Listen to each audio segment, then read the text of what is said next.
Mas afinal, o que pensam as novas gerações?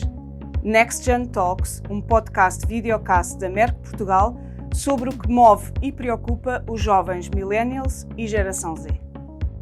Olá a todos, o meu nome é Rita Reis e eu estou aqui hoje porque a empresa onde eu trabalho, a Merck, foi auscultar jovens da geração Z, 19 e 25 anos, e millennials, 26 e 36 anos.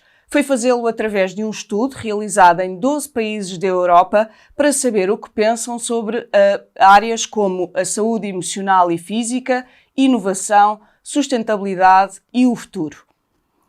O grande objetivo deste inquérito foi conhecer as suas preocupações para possivelmente ajudá-los no futuro e antecipar as necessidades que a sociedade tem. Hoje estarei à conversa com a doutora Ana Carina Valente, psicóloga, e que nos vai ajudar a entender melhor os resultados deste inquérito. Relembro que esta gravação vai estar disponível nas redes sociais da Merck, Facebook, Instagram, Spotify e canal de YouTube. Olá, doutora Ana Carina, como está? Este estudo, uma das conclusões que ele diz é que os portugueses, cerca de 94% dos portugueses, são os europeus que mais dão importância à saúde emocional. Isto reflete a realidade que vê em consulta? Bem, bom dia.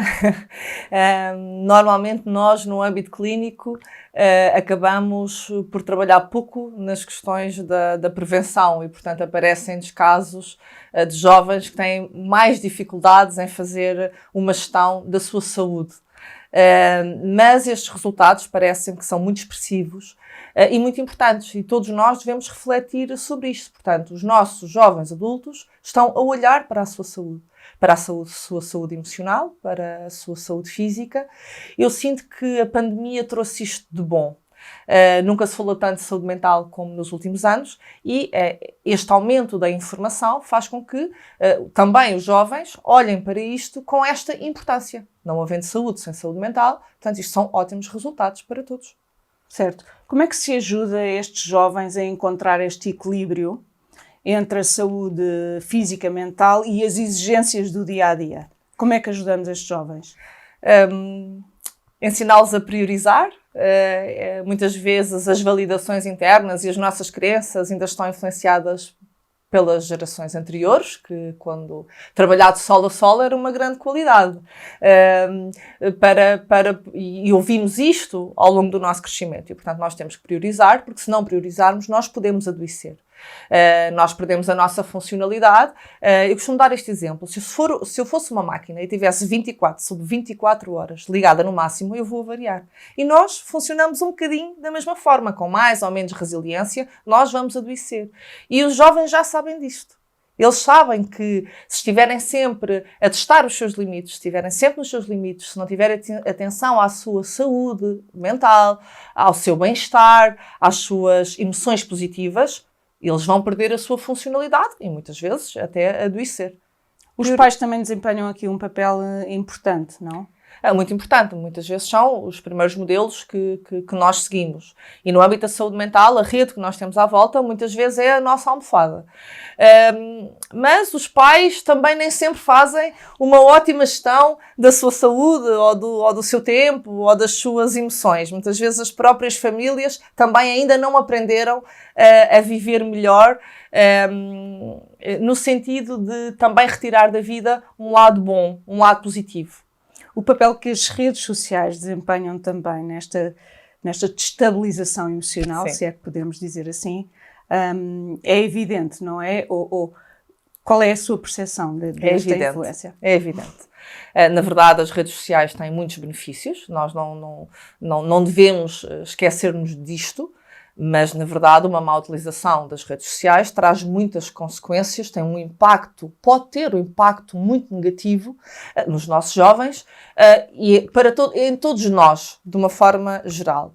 Quando eu procuro as redes sociais, muitas vezes para me validar, para procurar o tema do dia a seguir, quando eu coloco a minha fotografia e estou à espera dos likes, ou faço um vídeo e estou à espera disto tudo, não é? Ou, ainda pior, quando eu comparo a minha vida com todos aqueles filtros e aquelas vidas filtradas que aparecem nas redes sociais. Então eu estou sempre aquém. Eu nunca chego lá, nunca sou bonita o suficiente, minha vida não é boa o suficiente.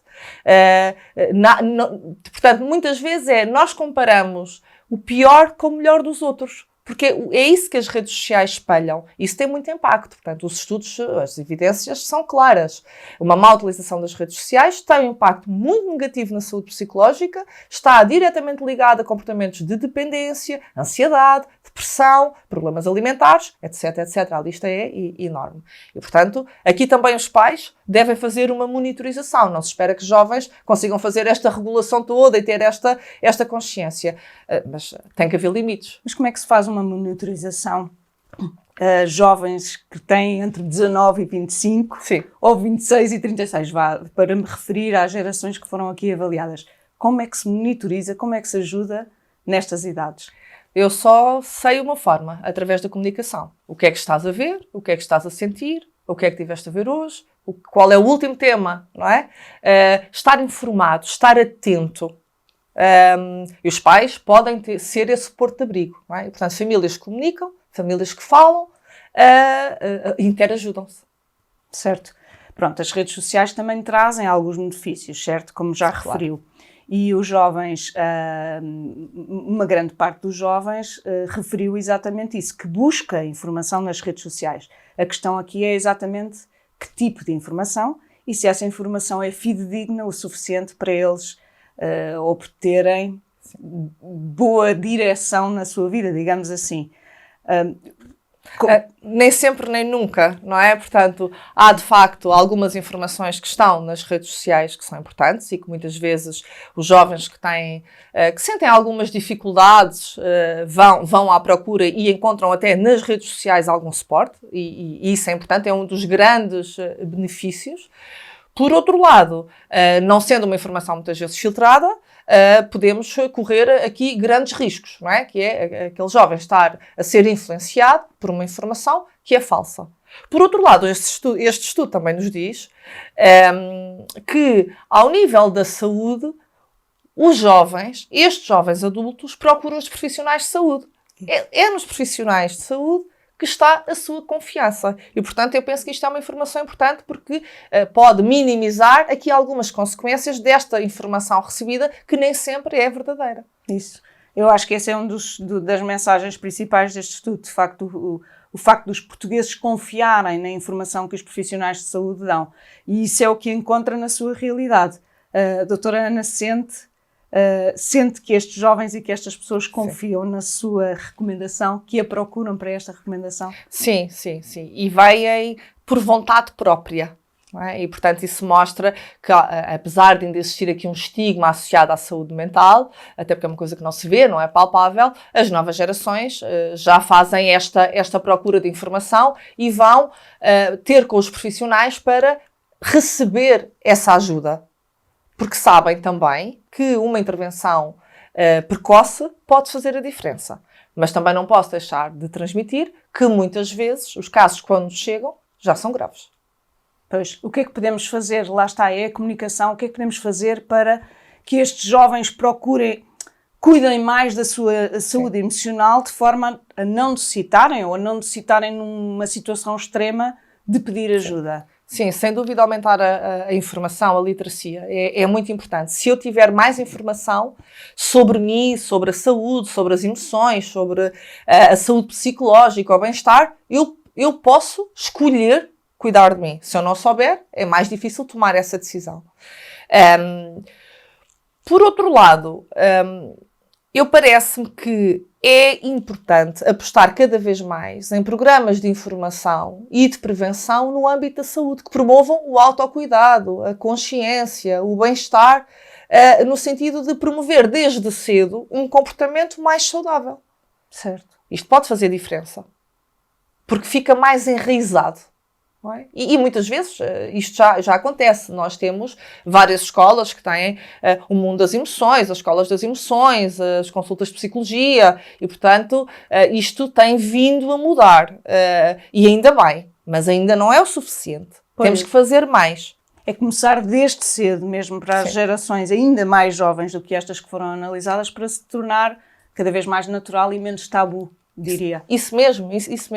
Ensinar desde pequeninos a fazer uma regulação das suas emoções, a parar, a respirar, o estar no aqui e no agora, as questões da atenção plena que diminuem a ansiedade e o stress. Se nós educarmos os mais jovens com estas perspectivas, eles, enquanto adultos, conseguirão mais facilmente cuidar deles.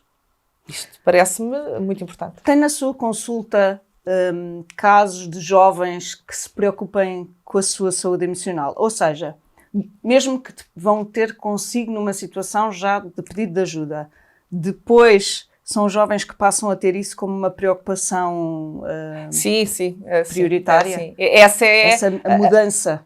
Essa é a saída desejável, não é? Que é, pode haver uma situação limite, estes jovens procuram ajuda, recebem este acompanhamento e que depois levam para a sua vida como se fosse um reaprender, não é? Formas de viver que lhes trará mais saúde, mais bem-estar. Sim, isso acontece. E também tenho muitos jovens que me procuram porque percebem que a sua funcionalidade, o seu bem-estar não está como esteve. E, portanto, isto é esta consciência. Eu já não estou como estava. E, portanto, passa-se alguma coisa comigo. Não é? Portanto, sim, o viver a vida de forma mais saudável, de forma mais positiva, traz-nos sempre um melhor caminho. Não é fácil, não é? Não é fácil darmos as recomendações ou encontrarmos o mundo ideal, mas se pudéssemos ter um mundo ideal, o que é que seria o seu desejo? O que é que seria a sua mensagem-chave para quem nos está a ouvir? Eu parece-me que é muito importante priorizar mesmo a saúde mental. E, portanto, ter esta consciência dos efeitos e dos impactos da falta de saúde mental ou da doença mental. Porque, na verdade, se eu não cuidar de mim, eu posso adoecer e isso vai fazer com que a minha vida se altere em todos os campos. Eu sei que se eu cuidar de mim, eu estou mais feliz e mais saudável. Por outro lado, ter uma intencionalidade de vida. Mesmo quando utilizo as redes sociais, fazê-lo com intenção.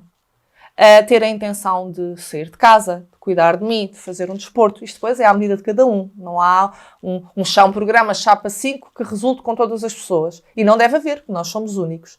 Mas se eu cuidar de mim, eu vivo melhor. Quais são as minhas metas? Quais são os meus objetivos? O que é que realmente me faz feliz? A mim, enquanto pessoa. Qual é o meu propósito? Onde é que eu quero chegar? É esta a minha meta? Então que caminho é que eu vou traçar para lá chegar? Porque se eu não tiver metas, qualquer caminho serve.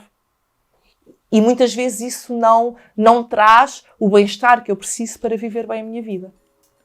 Muito obrigada, doutora Ana. Foi um prazer ouvi-la. Espero que os nossos ouvintes também tenham gostado deste episódio, que acompanhem os próximos episódios nas nossas redes sociais. Obrigada.